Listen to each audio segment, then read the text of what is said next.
এই মিলিয়ে দেওয়ার পর থেকে আউস আর খাজরাজের মধ্যে বিয়ে করানোর ধুম পড়ে গেল।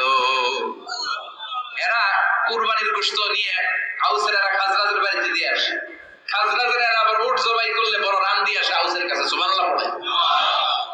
বিশ্বনবী ছিলেন গুড মিডিয়েটর। তিনি মদিনায় লোকেশন খুঁজতেছেন, কোথায় হবে আমার মসজিদ নববী, যেটা হবে আমার ক্যান্টনমেন্ট, যেটা হবে আমার গণভবন, যেটা হবে আমার বাসভবন, যেখান থেকে আমি মিলিটারি সোলজার পাঠাবো অ্যাটাক করার জন্য, যেখানে হবে আমার জেলখানা, যেখানে হবে আল্লাহর কাছে সেজদা দেয়া জিকির করার জায়গা। চিল্লা এখন ঠিক কি না? এখন মসজিদগুলোরে আমরা মনে করছি শুধু ইবাদতের জায়গা। এই মসজিদ কেন্দ্রিক সব হতে হবে। আপনি গোটা বিশ্ব দেখেন, বাংলাদেশের ছোট্ট একটা চিপার মধ্যে একটা মসজিদ দাঁড় করা হয়েছে। মসজিদ হবে অনেক বড় এরিয়া নিয়ে, পার্কিং লট থাকবে বড় বড়। মসজিদের একতলায় থাকবে কমিউনিটি সেন্টার, এক জায়গায় থাকবে হিজামা সেন্টার, এক জায়গায় থাকবে রুকিয়া সেন্টার, আরেক জায়গায় খতিব সাহেব সোশ্যাল কাউন্সিলিং করবে। যুবকদের কি সমস্যা, নারীদের কি সমস্যা, বিধবাদের কি সমস্যা, কার কি মাসলা জানার আছে, লিগ্যাল অপিনিয়ন জানার আছে, খতিব সাহেব সোশ্যাল কাউন্সিলিং করবে। চিল্লা এখন ঠিক কিনা? এইভাবে গোটা বিশ্বব্যাপী মসজিদ কেন্দ্রিক কাজ হয়। এদেশে মসজিদে শুধু নামাজ, আর কিছু নাই। বিশ্বনবী লোকেশন তালাশ করতেছেন, কোথায় বানানো যায় মসজিদ নববী। খুঁজতে খুঁজতে এমন জায়গা বিশ্বনবী চয়েস করলো, ওটা ছিল ছাগল ঘোড়া রাস্তাবল, কিছু জায়গায় খেজুর গাছের ভাঙা ক্ষেত, আর কিছু জায়গায় কাফির মুশরিকদের কবরস্থান। এবার এই জায়গায় মসজিদ করা তো কঠিন। বিশ্বনবী বললেন, না, আমার নজরে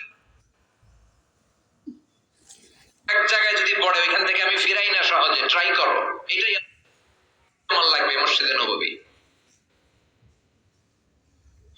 বিশ্বনবী বললেন, ছাগল গরু রাস্তাবলকে সমান করো, খেজুর গাছ ভাঙা যেগুলো আছে খেজুর গাছগুলো কেটে ফেলো, কাফের মুশরিকদের যত কবরস্থান আছে কবরস্থান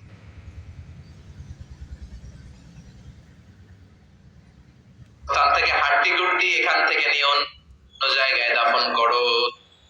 সুবহানাল্লাহ। মসজিদে নববী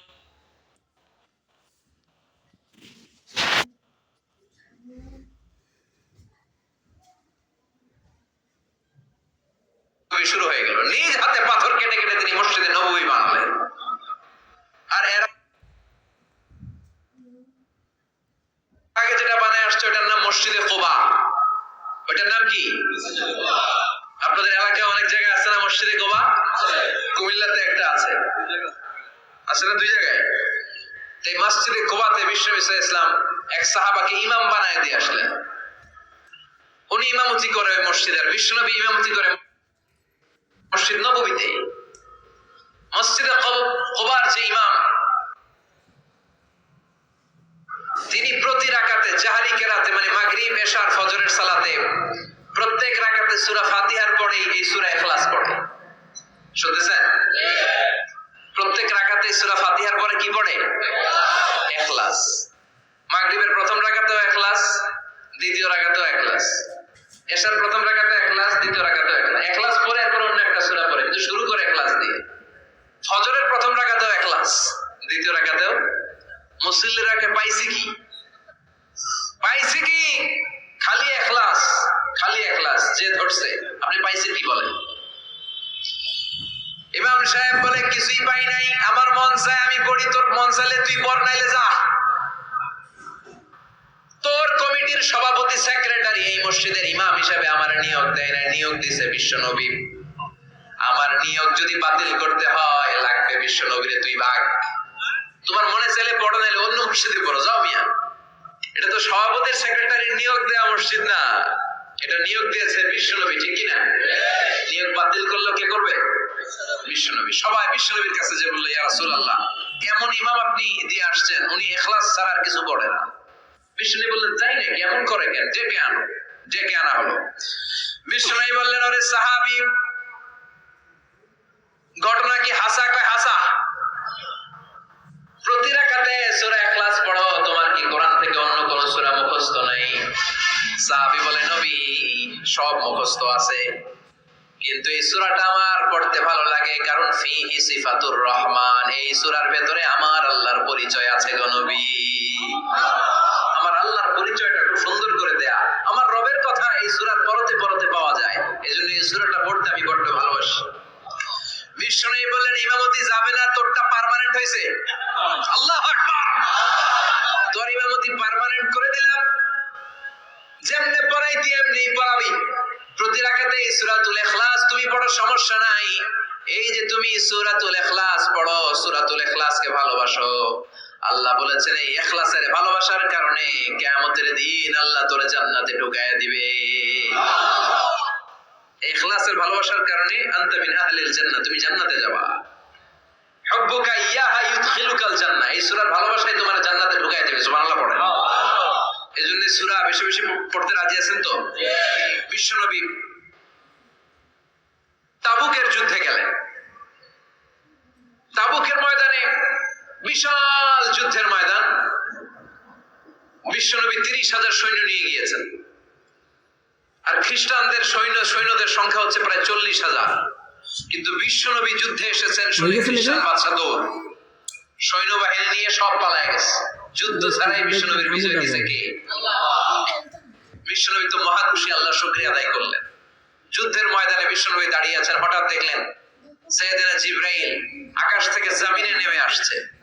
জিবরাইলকে আল্লাহ তাআলা 600 পাখা দিয়েছিলেন। সহিহ মুসলিমের বর্ণনা, রাআ রাসূলুল্লাহি জিবরিলা ওয়া লাহু 600 জানাহ। 600 পাখা, কয়শো?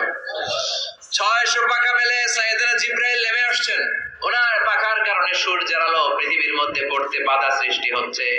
অন্ধকার থেকে বিশ্বনবী তাকিয়ে দেখে জিবরাইল একা না, জিবরাইলের সাথে হাজার হাজার ফেরেশতার বহর। বিশ্বনবী বললেন, কত ফেরেশতা এসেছে? কয় 1,40,000।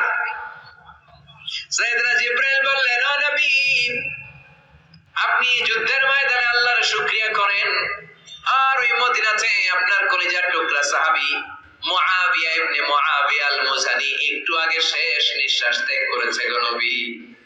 বিশ্বনবী পড়লেন, ইন্না লিল্লাহি ওয়া ইন্না ইলাইহি রাজিউন। সাইয়েদনা জিবরাইল বলেন, নবী, এইমাত্র মুআবিয়া ইবনে মুআবিয়া আল মুজানি দুনিয়া থেকে বিদায় নিয়েছে, আপনি কি তার রূহের মাগফিরাতের জন্য গায়েবানা জানাজা পড়বেন না? বিশ্বনবী বললেন, অবশ্যই পড়ব। সাহাবাদের মধ্যে ঘোষণা দিয়ে দিলেন, সবাই ওযু করে আসো। যুদ্ধের ময়দানে আল্লাহ আমাদেরকে বিজয় দিয়েছে, আর খবর পেলাম মদিনাতে আমার সাহাবা মুআবিয়া ইন্তেকাল করেছে। মুআবিয়ার রূহের মাগফিরাতের জন্য আমরা গায়েবানা জানাজা পড়ব। পড়েন সুবহানাল্লাহ। গায়েবানা জানাজা কি বুঝেন? লাশ থাকে না সামনে, লাশ নাই, 4 তাকবীর, এটা আপনি পড়তে পারেন, এটা আপনি পড়তে পারবেন। লাশ নাই, কিন্তু তার জন্য দোয়ার জন্য পড়তে পারবেন। জানাজা মানেই দোয়া, দোয়া লিল মাইয়িত। 4টা তাকবীর, আপনি অনেক দোয়া করছেন এই মরা লাশের জন্য, এটা তো অর্থ